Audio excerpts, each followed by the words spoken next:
Hello, welcome back to Swapnavarshini Reddy YouTube channel.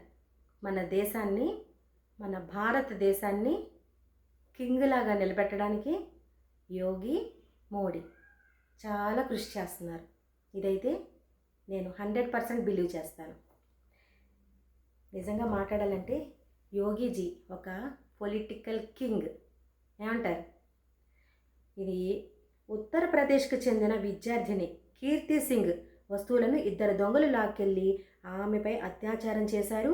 ఆమెను 2 రోజుల పాటు ఆసుపత్రిలో చికిత్స అందించినా కూడా బ్రతకపోవడంతో యూపీ పోలీసులు 2 గంటల్లోనే నిందితులను పట్టుకొని ఎన్కౌంటర్ చేసి పడేశారు.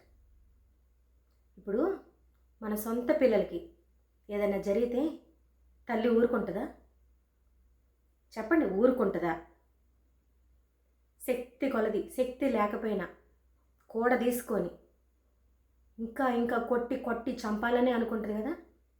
కన్న పిల్లల్ని ఎవరైనా దారుణం చేస్తే కన్న తల్లి ఎలా అయినా కొట్టాలని అనుకుంటుంది కదా. ఆ బాధ, కసి అలా ఉంటుందన్నమాట.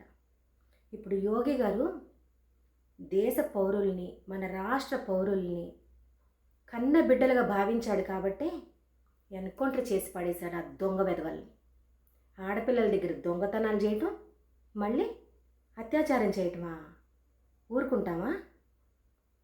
అసలు మీరు చెప్పండి.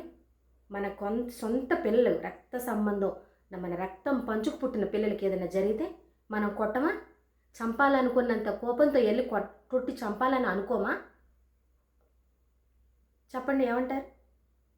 అందుకే యోగి పొలిటికల్ కింగ్ అంటా నేను.